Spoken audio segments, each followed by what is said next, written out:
Assalamualaikum warahmatullahi wabarakatuh.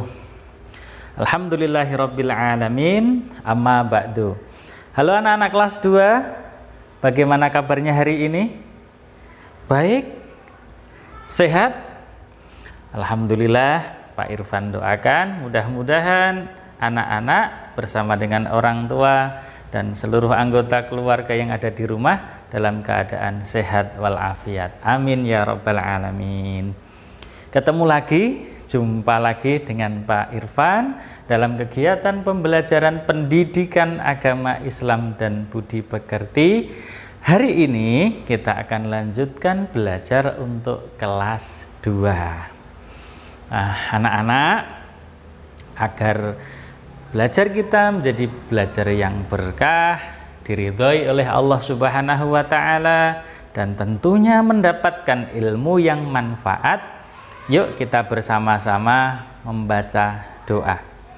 Doa mulai. A'udzu billahi minasyaitonir rajim. Bismillahirrahmanirrahim.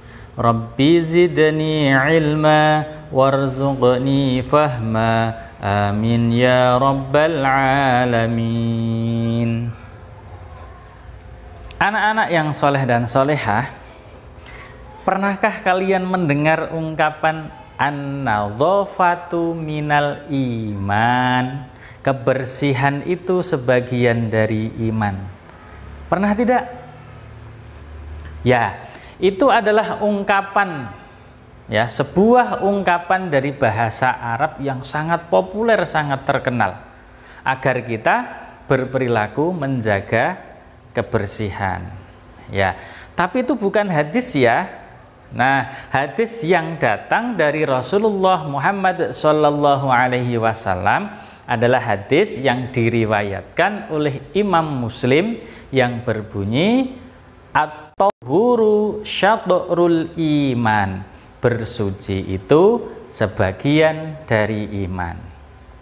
Nah anak-anak, dari hadis ini kita akan belajar bagaimana cara menjadi pribadi yang bersih dan sehat sesuai dengan yang dicontohkan oleh baginda Nabi Muhammad SAW.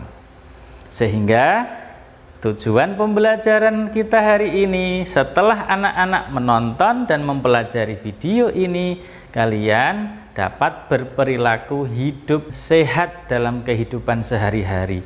Baik menjaga kebersihan diri sendiri, menjaga kebersihan lingkungan rumah kalian, menjaga kebersihan sekolah, menjaga kebersihan masjid, dan sebagainya. Anak-anakku yang hebat, seperti yang sudah kalian pernah pelajari di kelas 1 dulu, bersih dan suci artinya terbebas dari kotoran dan najis. Tempat yang bersih terlihat indah dan rapi, badan yang bersih akan sehat, dan pakaian yang bersih akan nyaman dipakai. Termasuk tempat tidur yang bersih membuat tidur menjadi nyaman, menjadi nyenyak. Juga sekolah yang bersih akan membuat belajar pun menjadi nyaman. Nabi Muhammad SAW menyukai kebersihan. Kebersihan menjadi kebiasaan orang beriman. Maka bersihkanlah dirimu. Sesungguhnya Islam itu mengajarkan kebersihan. Orang mukmin yang bersih akan sehat. Orang mukmin yang sehat, dia akan kuat dan lebih dicintai oleh Allah Subhanahu wa Ta'ala.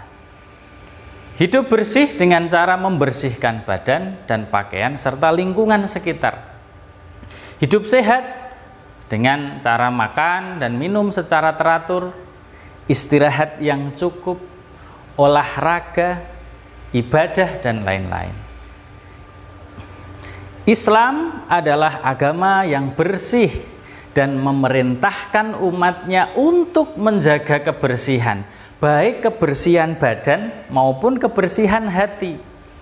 Contoh kebersihan hati adalah bersikap tulus, tidak mencontek ketika ada ulangan, tidak berburuk sangka kepada teman, dan lain sebagainya.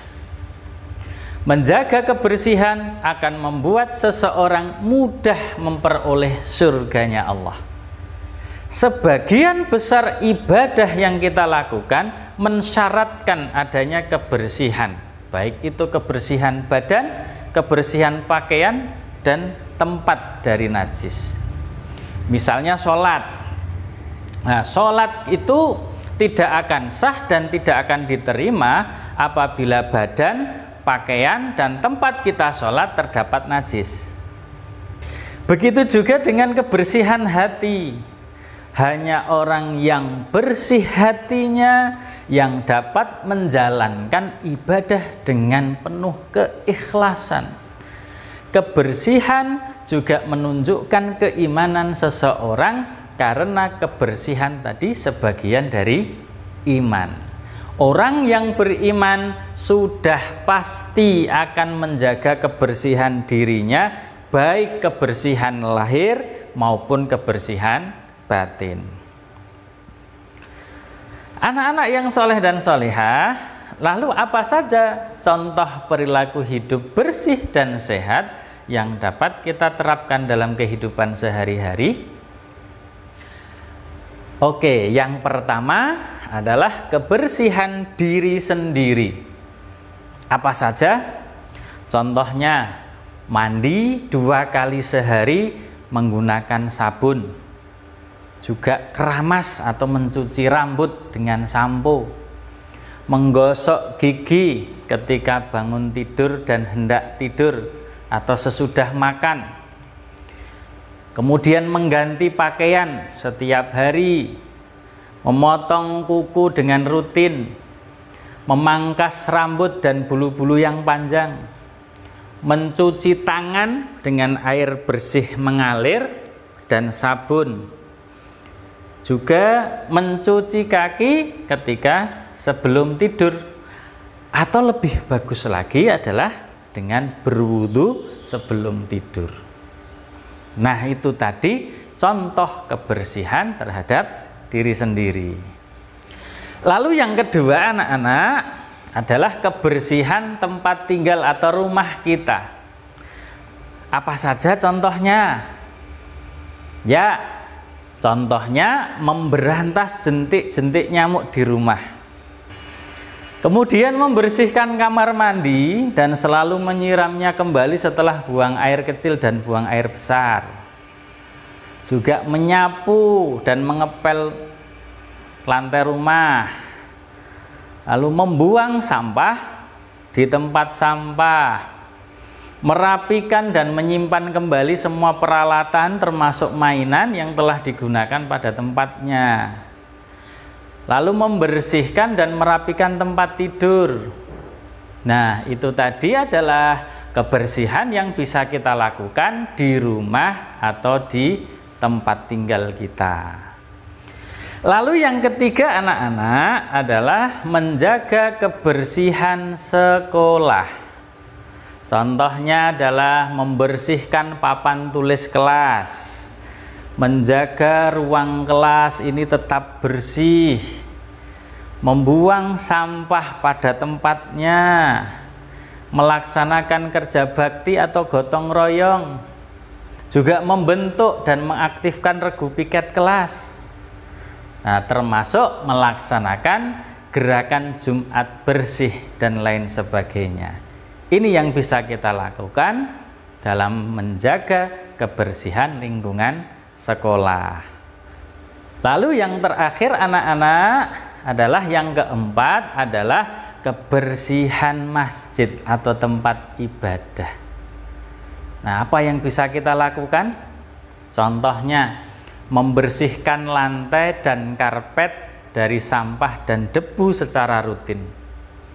Kemudian juga membersihkan kaca jendela, dinding, dan langit-langit dari debu dan kotoran lain seperti sarang laba-laba.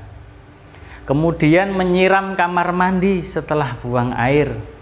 dan juga membersihkannya secara rutin agar tidak bau. Begitu pula dengan tempat wudhu juga harus selalu dibersihkan dari sampah dan kotoran. Lalu melepas alas kaki, kemudian masuk ke dalam masjid atau musola dalam keadaan kaki kita kering. Juga kalau bermain atau bercanda di luar masjid, bukan di dalam masjid, sehingga tidak mengotori. Dan pastinya membuang sampah di tempat sampah yang sudah disediakan. Nah, ini tadi anak-anak adalah contoh kebersihan yang bisa kita lakukan di masjid. Anak-anak yang soleh dan solehah, bagaimana? Kira-kira sudah paham belum bagaimana menjadi seorang yang memiliki perilaku bersih dan sehat?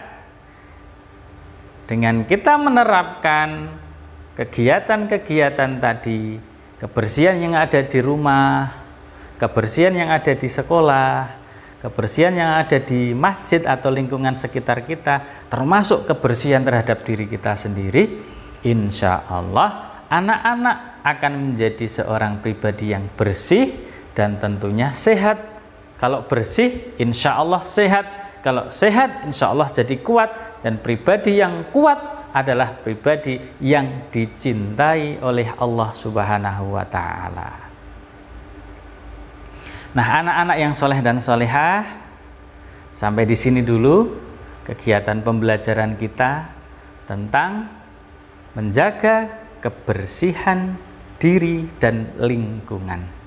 Mudah-mudahan anak-anak dapat memahami bagaimana cara-cara menjaga kebersihan diri dan lingkungan, dan juga mampu untuk mempraktekkan dalam kehidupan sehari-hari.